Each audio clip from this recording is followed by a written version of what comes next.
Yo, yo, yo, it's your boy Triple Black, aka the number one stunner, aka the boss, aka three black hearses. It's murder. Anyways, man, I'm on these bitch. I decided to do a stream, you know what I'm saying? I want to do a stream. Uh man, while I'm working, you know. Been on a bunch of different panels and stuff like that, and I want to talk about the sisterhood shaming tactics. Who hurt you, boo? You gay, you broke, you ain't got no bitches, your mama black, your daddy black, like those things. And it's funny, it's just automatic. It's like an automatic audible. Change the narrative, change the play, change everything whenever you are being confronted. And and it's a crazy, crazy uh, thing to even talk about because it's like they just cannot help it. And I just see it all the time, all the time. It's like, and I listened to a couple shows, especially it was like yesterday on Sunday, and a lot of these content creators, especially the women, um, they understand, I think, that they have a certain amount of power because there's power in numbers, and they they use it, and it's like an enabling thing that they do. And one of the problems is when they use it, it enables it first of all, it derails any type of productive conversation that you're having, when it comes to black relationships.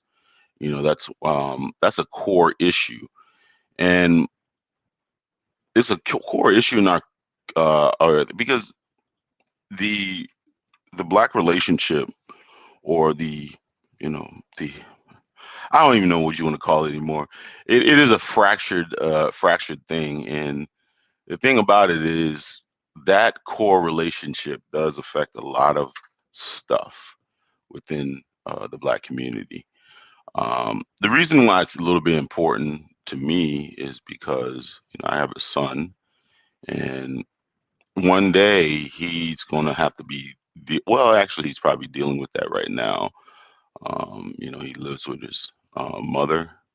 I get him some of the time, and but this is a lot of stuff that uh, these little black boys are having to deal with on a daily basis. Especially you know within our community, they're constantly dealing with this this playbook of the sisterhood, and it's very dangerous because it's an automatic thing that happens, and all they do all they do is derail any type of productive conversation, and that's a problem.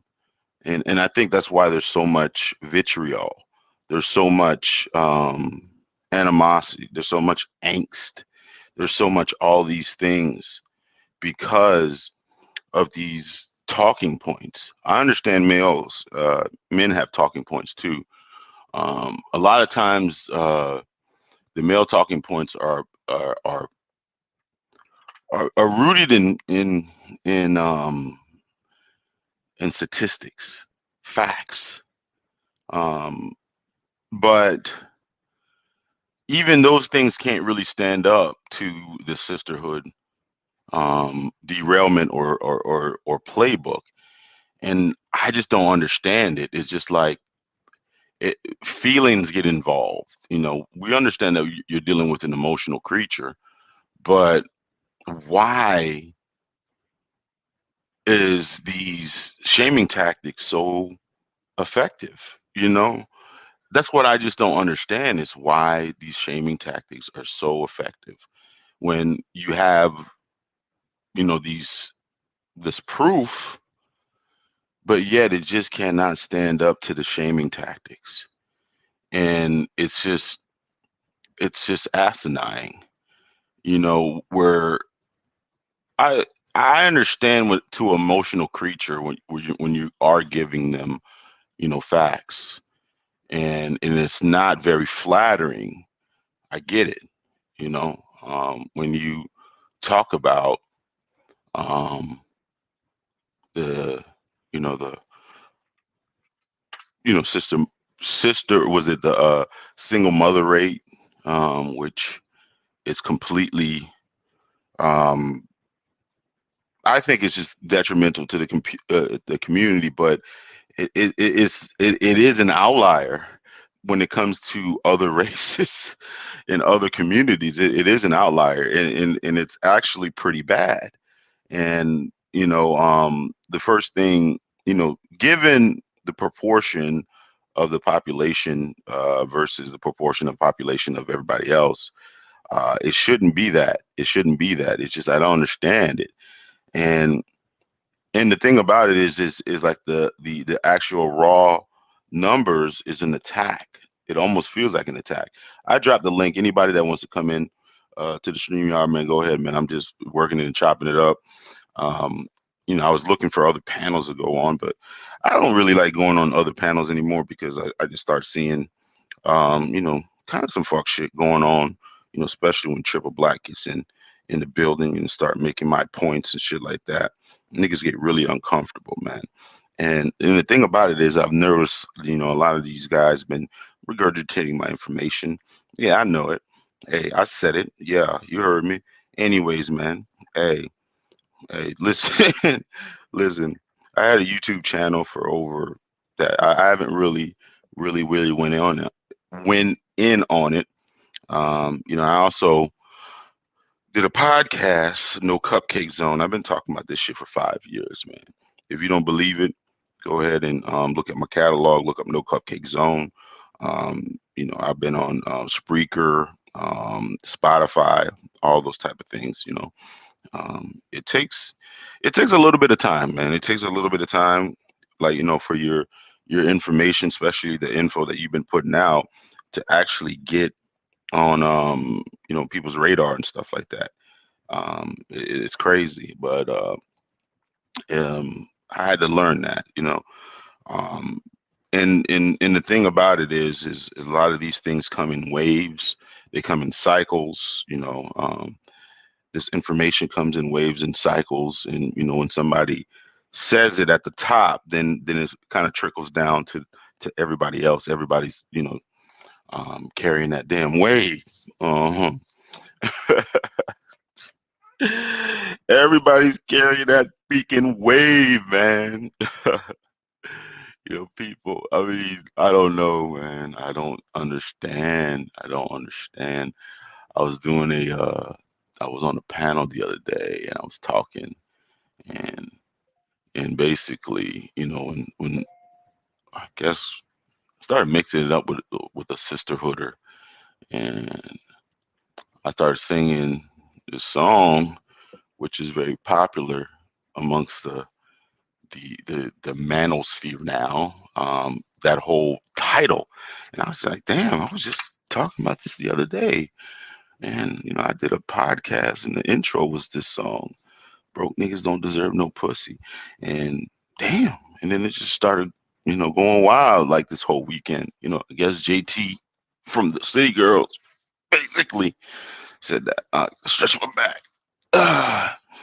And it was like a trending topic, do broke niggas deserve any pussy?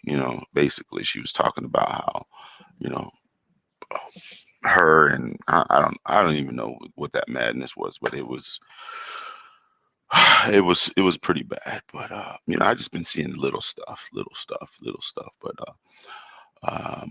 want to talk about this whole sisterhood playbook, and it I'll give you this. It's very, very effective of deterring and derailing the conversation. And I don't I don't know why it's so effective. To me it's really not that effective because my mother didn't talk to me those type of ways. Who hurt you or you ain't shit. Like I was not privy to those shaming tactics, like that whole thing. I mean, there's like four basic plays that they have, and it's like I equated to like the Remember the Titans. You remember the Remember the Titans movie, where Denzel said that they run a two back veer and it's a very simple offense. You know what I'm saying? It's like you make a read and and then you go. And it's like there is not a lot of variation in the plays. It's pretty simple and it's very effective. And that's the thing with them. But the only problem with them is even if you stop the conversation with facts, they always will make up the rules as they go. They can run backwards and try to score in your end zone. They can run out of bounds. They can do it's a free for all in their mind, and especially if they're not getting their way. And I was listening to a stream. It was you know one of I mean like she's at least a on the board of directors of the Sisterhood, especially on the YouTube space. I don't know I don't know who's the top sisterhood, uh, leader of the country. Probably like somebody like mm, nah, I don't know. Nah, actually, that I'm trying to think of what figure. Nah, it's not really mainstream. Sisterhood isn't, but the perception is it would be mainstream. You may have like some reality TV stars when they get in their ratchet moments that use these tactics on a whole, but the prominent women that are sisterhood figures from afar, like the Michelle Obamas and all this type of stuff. They don't really use those tactics because they know it's bull. They know it's bull. They kind of they you can tell that they have received some type of male leadership. You can see that they have they have some type of structure, some type of they've been compliant. You can tell those things, and again, those type of words right there are very triggering. And I remember I was basically trolling a female friend of mine. Let's say female friend, but no, she's an acquaintance or whatever. But I just had to think about that. She's acquaintance. But anyways, uh, and the thing about it is I was just joking around with her, and I did it on purpose, and I was using these terms like orders, direction, instruction, obey, all those things. And every time one of those words came out, it was some type of pushback. Uh, you know, it's like it was those were words that triggered non-compliance. And the thing about it is the automatic defense to those words were basically the sisterhood shaming tactics or the Sisterhood Playbook. Um, if I can think of their biggest play of the sisterhood is the "Who hurt you, boo?" And I broke it down, and I broke it down, and I thought about it. I was like, why is the who like because when you bring out fact, right? If you quote some type of statistic or give them some type of fact, the "Who hurt you, boo?" is like one of the main plays that they run. And I'm trying to think about why is that? Why is that? Because I think internally a lot of them know their vicious nature and the way that they can hurt the counterparts, and they're so used to doing it. You know what I'm saying? They're so used to manipulating. They're so used to um, just trying to crush men's spirit. And the thing about it is like you got a lot of wounded men, and and and the sisterhood people can recognize that right away.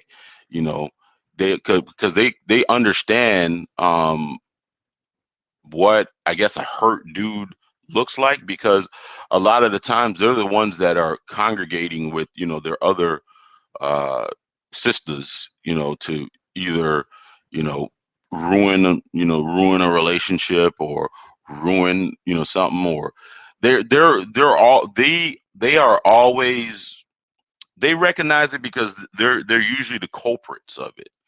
You know, it's like, why is that dude, he can't see his kids? Why can't he see his kids?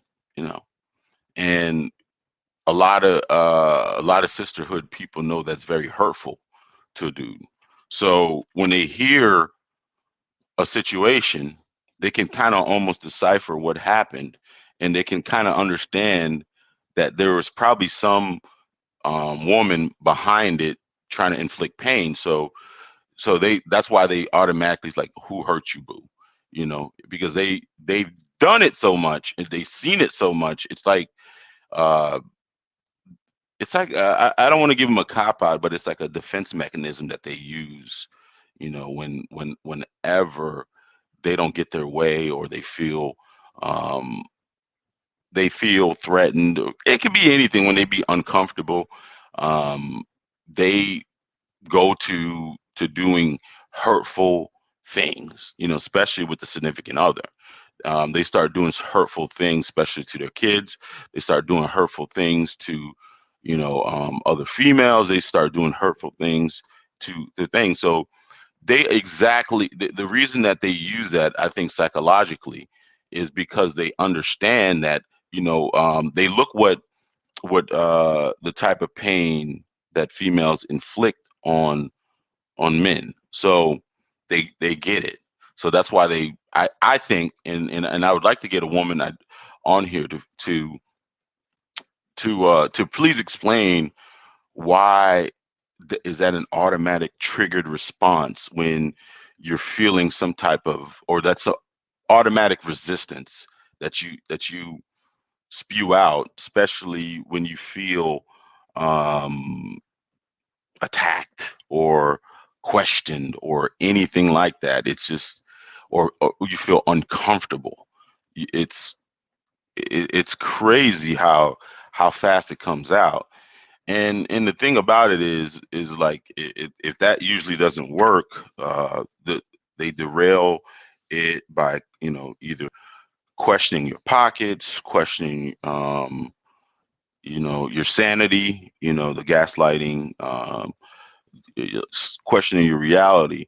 But a lot of times, if you stay in the paint and you know, stay the course, and you start, really getting them, with facts, which they can't bury, even when their, counterparts come in and try to, team up on you, um, is that is that is when you're kind of winning the argument, if they keep arguing.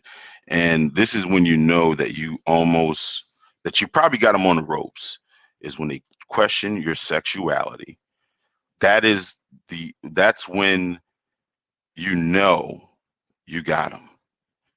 And if that doesn't work, they're going to they're going to come up with the most delusional and shallowest of arguments. But it's like, if you listen to any of these panels, you are you'll be hard pressed to not hear one of them automatically go to those tactics. But one of the problems, this is the biggest problem. I complained about this um, a lot. Sometimes, when you get in these, arguments, these empty barrel, rabbit hole arguments, is the the male sisterhood, the male the the malehood or the maleocracy comes in and backs them. And I think and the one of the biggest problems is they are always pacifying their behavior. They're always pacifying their behavior one way or another. And and the thing is like they pacify their behavior a lot of times just to get in the good graces of them. And so, basically to get some pussy, and the thing about it is those guys are part of the matriarchy. Those are dudes that were, raised by single mothers. Whatever mother says or whatever mama says is a law.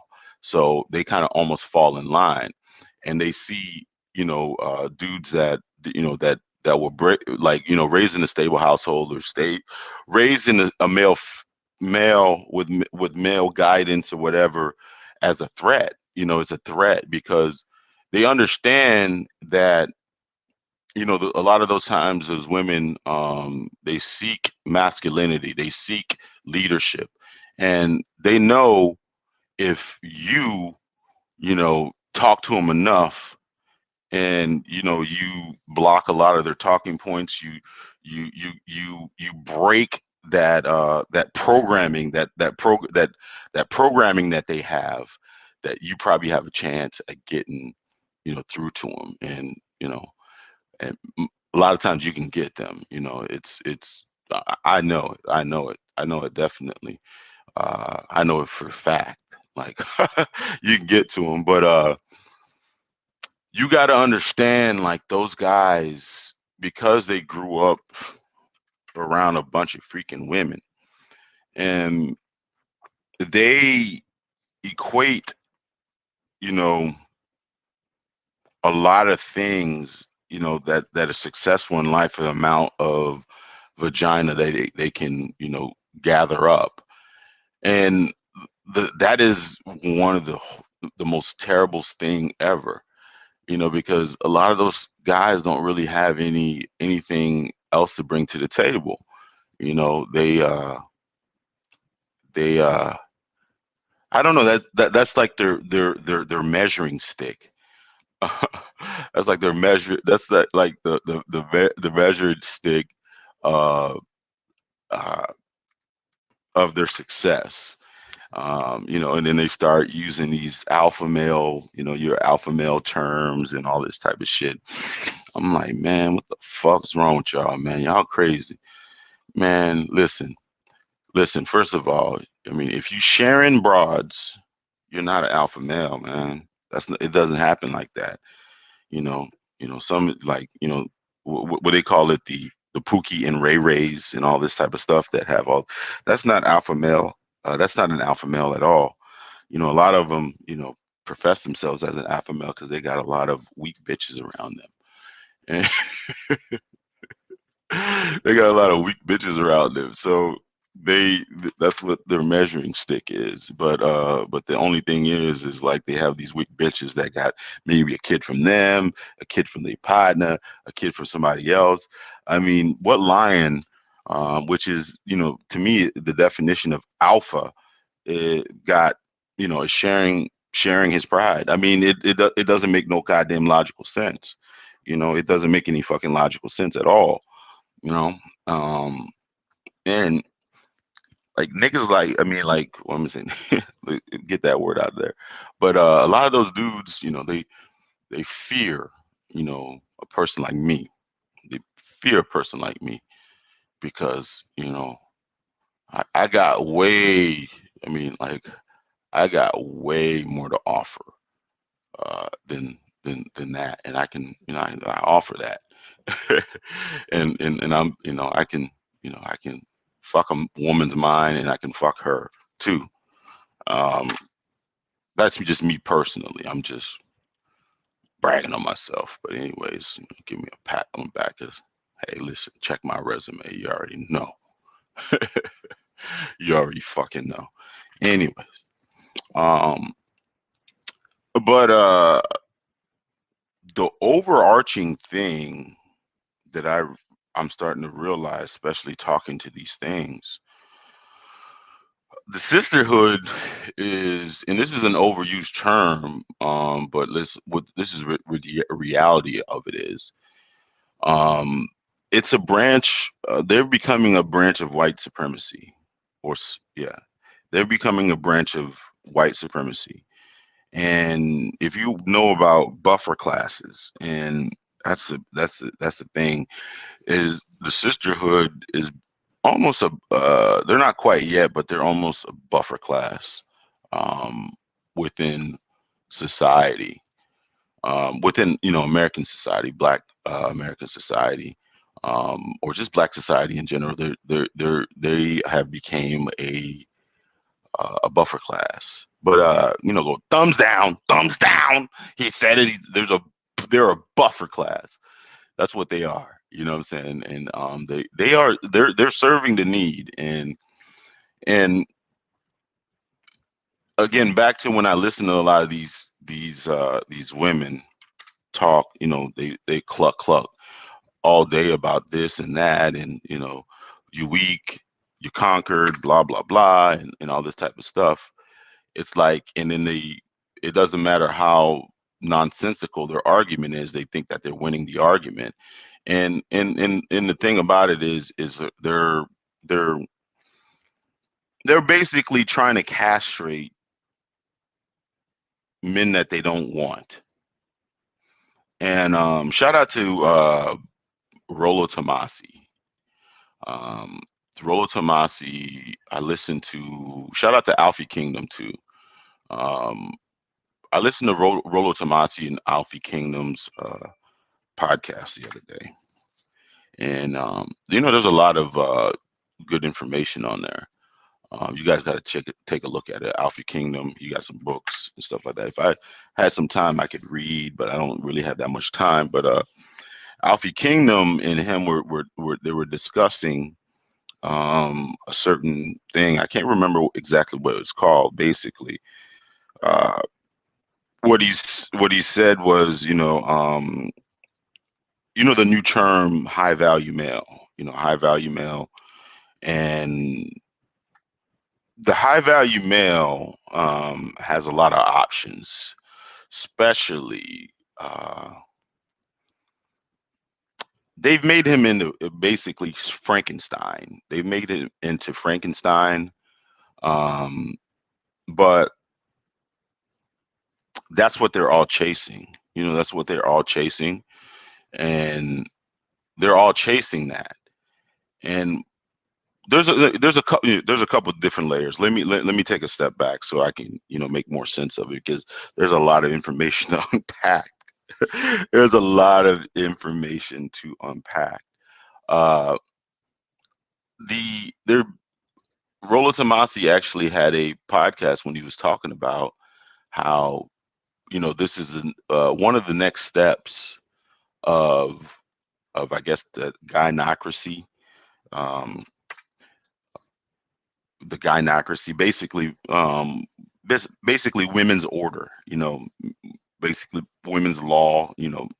Basically women's everything, running everything. The gynocracy is they they are chasing the alpha seed. And this started a long time ago. This is, I guess, one of the repercussions of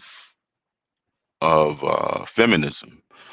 And this is one of the stages of it. They because the thing about it is now, you had the whole Me Too movement. And a lot of people, for some people, especially in the workplace, it's like, um you gotta, like, as a man, you got to be on your P's and Q's around them. You got to be on the P's and Q's around them, because if you're not on your P's and Q's, that can cost you your job, it can cost you resources, it costs you anything that you want to. So you got to be on your P's and Q's. You got to be on your P's and Q's. So basically when I say that they're chasing the alpha seed, is basically, now you have that in place. Now women can chase the alpha seed, because A lot of times they don't have to worry about uh, the the the the the non-select, coming up to them, especially at work. They don't got to worry about that because if you look at a woman, it's harassment if she's not attracted to you, but it's not. I mean, it's not harassment if she's attracted to you. So you can hear, sentiments of that, especially within our community. I mean, if you broke, don't come up to me. If you ain't 6 foot, don't come up to me. If you're not this, don't come up to me. Basically, they are dwindling down uh, the mating opportunities to, I guess, to the select group. The select group. That's why you see, like, when you go on a dating site, the statistics, like, 90% of the women are chasing like 10% of the men. Um, you got to listen to Rollo Tomasi because he breaks it down a little bit. I'm just giving you like a broad overview of that. I'm giving you a broad overview of what it is, and the thing about it is they've put this term out, and one thing that I see that's happening is the non-select woman or non-select women, or the women that that are not highly sought after, by the quote unquote alpha male or high value male or whatever euphemism that they're using for that particular guy now. They're trying to, especially within our community, they're trying to bastardize, or they're trying to they're trying to change the definition, basically. And it makes sense, because they don't want us, especially black men, being able to qualify for that position. Because the thing about it is if a lot of us are qualifying for that position, they understand that in order to be able to even mate with us or to whatever, they have to show a level of compliance. They have to show a level of compliance. So it's crazy because they're just, I mean, but they they know for the jump, in order to get this high value male or this alpha male or this whatever, you got to qualify for those people. And that's why Kevin Samuels is such a thorn in their side, because he's telling the truth about it, and they don't like it. They don't like it. And the thing about it is like, a lot of them are getting tired of dealing with the basically the alpha simp, you know, the dude with a lot of money with a whole bunch of bitches, but doesn't display any leadership qualities other than just giving, just banging them, not giving them any direction and anything like that. So they're already frustrated with him. And most of them have been ran through and tossed around, and by a bunch of them. So but they actually want the real thing. But the only problem is they don't have, a lot of them, because they grew up in single mother households and stuff like that, they don't really have the skill to really attract and maintain those guys. So I know that's a lot to unpack. But they don't really have the skills. And the thing about it is like, when you have somebody like Kevin Samuels comes on there, and he gives those, you know those stats, those things, it's very, very hard for them to comprehend it. It's very, very hard. It's very, very hard because they they just, first of all, I don't think a lot of times they understand men. They think that they understand men. They just think that, you give up some wop, or, you twerk, or you whatever. Um, that makes you beautiful. No, you, it just makes men thirsty. That's it. There's a lot of other factors that they can display a lot of things that will make us a lot more attracted to them, and they don't really understand that though. They don't understand that, protection of their womb is very attractive to us.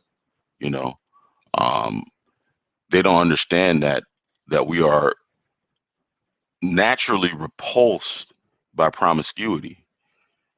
You know, especially if you have resources. It's like um, they can't get over the concept that men with options, men with a lot of resources, don't want used products. They don't want used products. They just don't want to. They buy brand new. You know what I'm saying? It doesn't make any sense. I mean, it makes sense. And if they buy that brand new product, a lot of them are not going to, spend frivolously. They're going to hold on to that product, especially if it was molded for them or there was custom made for them. They're going to hold on to it because there's certain sentimental value that one holds. It's like uh, we know you can afford the Ferrari, but because whatever we want you to take you know, the the Ultima with high miles on it. I mean, what kind of sense does that make? It doesn't make any damn sense. Especially if it doesn't have a new car smell. At least be a new Ultima. And then try to convince us, the gas mileage and all this type of stuff is worth your thing. But you're bringing a with an old Altima to a person that can afford a Ferrari, and with sometimes one or two passengers, and saying, hey, even though I'm not gonna, I don't want to do this, and this, and this, and this. I still want you to buy me and keep me. It's a crazy concept. It's a crazy concept. It's crazy. Uh, it, when you listen into the delusion of it, it's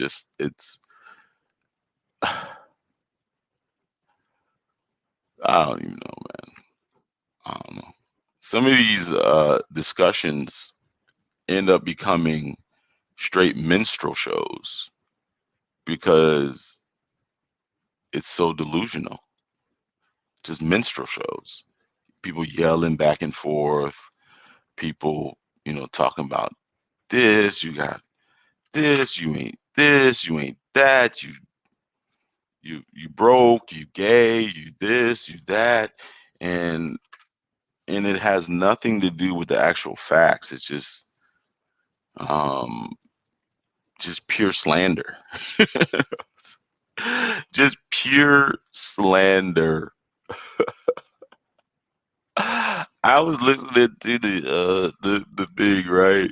Uh, the other day, was it yesterday? I was listening to one of the generals of the Sisterhood. She did a call-in show, right? With the generals, and there was a guy that called in. He's an older cat, and I don't know the cat, but based on his information, he qualified for what they were talking about, and you could see automatically that they wasn't having it. You can see in the chat room too, they wasn't having it. You know, um, you could see how they were all trying to derail the conversation, and then it's just kind of like scratch my head. I was like, what do they really want though? Is it power? Because they have a lot, most of the power. Um, what do they really want? What do they really want? What do they really want? Or is it even them that want it? Is there somebody else behind this thing? and they're just like the shield. I don't know. I really don't know. I really don't know. I mean, why? What is this agenda to almost derail or to bastardize or to change the the definition of what this is? Of I mean, it used a couple of years ago. It used to be alpha male, but now it's high value male, um, and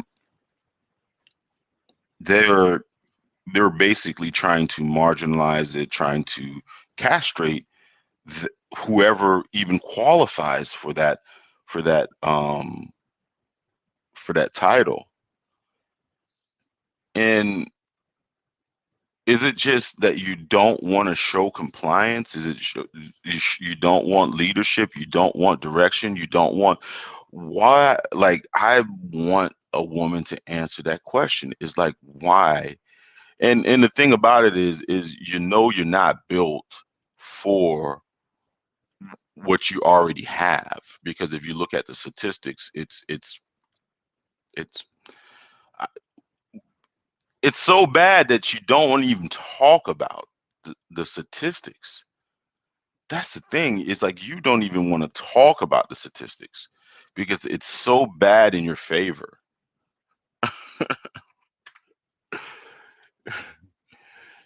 And and the notion that we're just clearly picking on, you know, these women, um,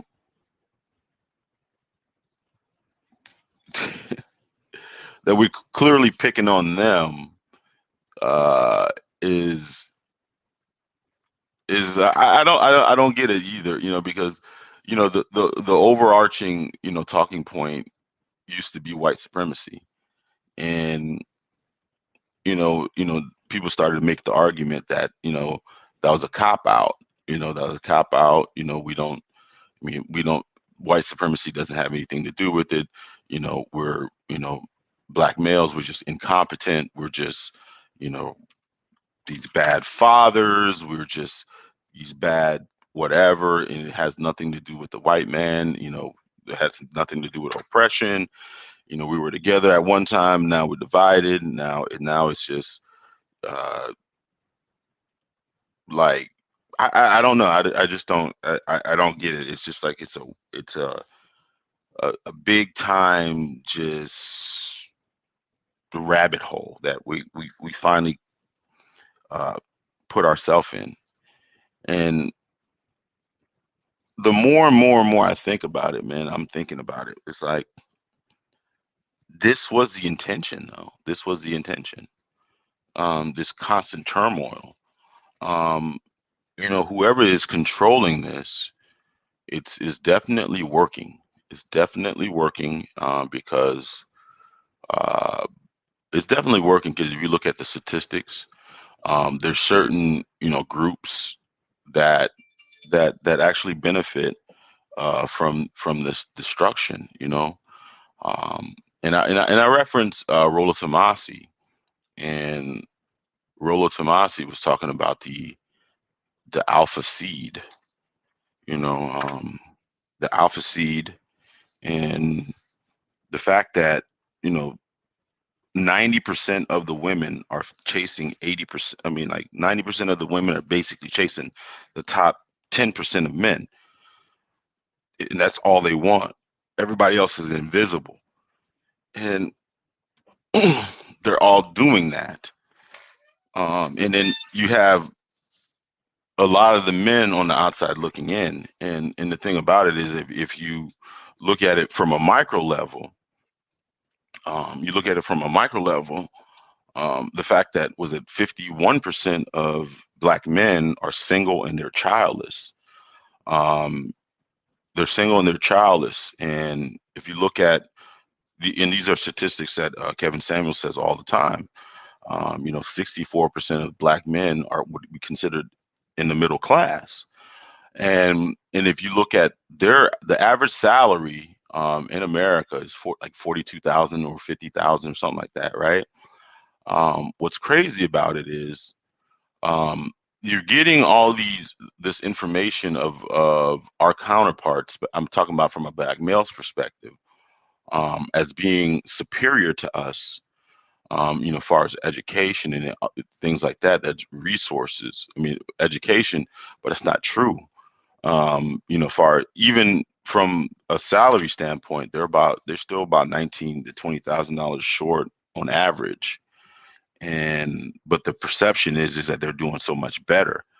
And if you look at the debt levels, just based on education, and and that's the trick. I mean, now the one of the problems that's always been is they do have this education and supposed money, even though on average we still have more. We still are doing much better than them, and we're sought after, from a global perspective, if you look at the things.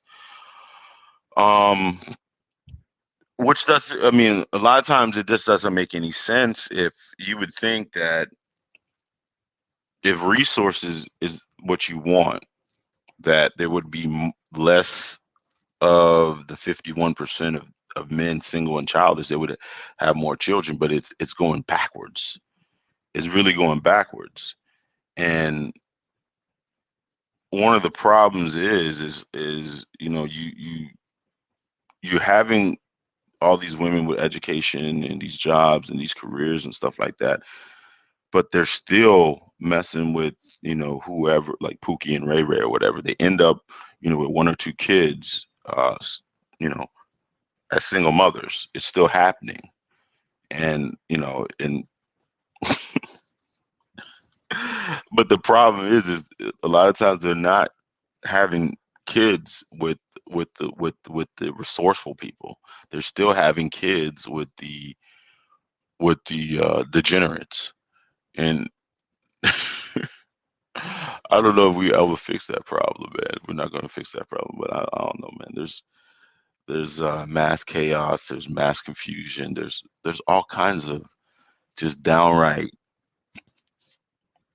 crazy stuff, man. There's just crazy stuff, bro. Let me see if I can get Soul Traveler to the building.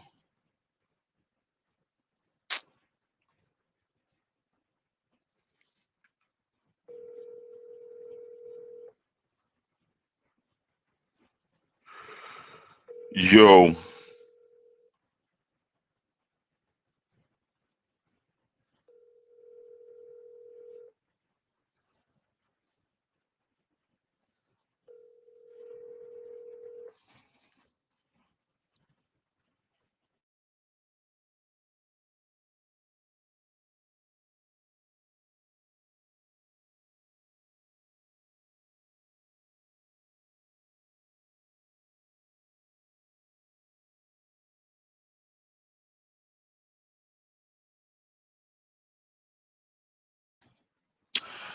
no, I was trying to get my boy Soul Traveler, to come in. You usually have some pretty good insight on different things. But it's just let me see if I get my boy Donald Joseph. No.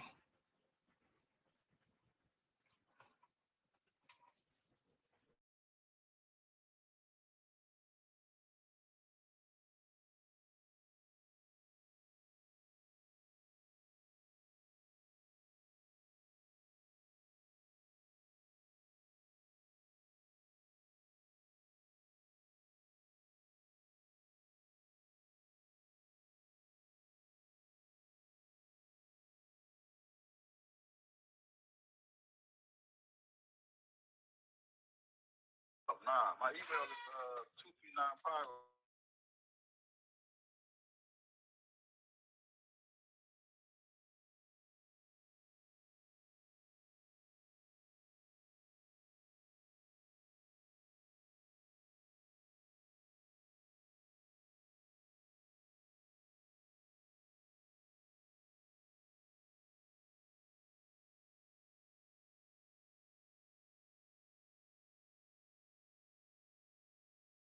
is No, I'm not saying it is. I'm not saying you. That's what you do. I'm just saying you got to make sure you come out there, yeah.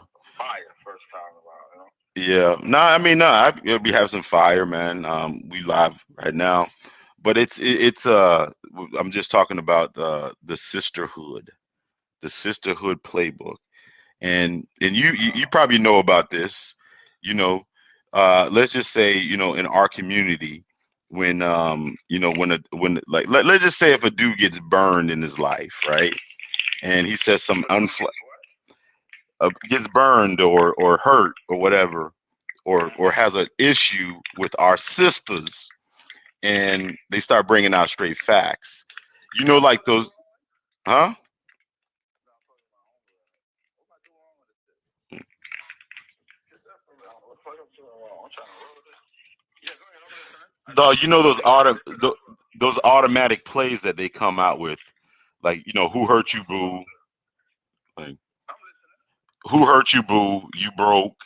Like, you gay. You don't know what you're talking about. Your mama black, your daddy black, or like the normal shit. You know what I'm saying? Like, where when you got them on the ropes, huh? Females assuming when they assume something happens to you, that's why you're the way you are. Shit like Right, that. right. And why do you think that they do you think that most of them know the type of shit that they do is real destructive, and that they just assume that some other female has caused that grief or that anxiety or that pain that a lot of dudes go through? I mean, I don't know why a female would be thinking that. Basically, calling you a name if you show emotion, right? Basically, what you're saying, like when you show a girl that you're emotional, or you're not emotional, like you care, and you just so like you're sensitive. They don't Right. like that. Basic same shit. They just, oh, well, you so soft. Like girls, a lot of women out there don't want to see a sensitive dude. They want you to be sensitive, but then when you are, they claim that, oh, what the fuck wrong with you? You gay or something? Or what happened? That's not what they used to. They're not used to that shit. You can't be sensitive with females nowadays. You can't show your sensitive side. No, I'm just saying, but what, but They want you to be the strong masculine person, but then once you start showing that you could be a little bit like them, they're like, what the fuck is going on? no, but no, I'm talking about when you actually use facts, they get defensive. Oh yeah, that's every woman. You can't throw facts around females' faces. You can't throw no facts. That means you tell them they wrong. Oh, okay. You don't want to be known as wrong. Okay. I was about to say, because the thing about it is like, because I be on these spaces all the time, and you have these arguments, and you be. That's what I'm gonna do. You working right now or no? Yeah, I'm working. So when you gonna do this? When you gonna do this fast? Fast. Uh, I'm not working. I'm just with somebody. Okay, well, I'll tell you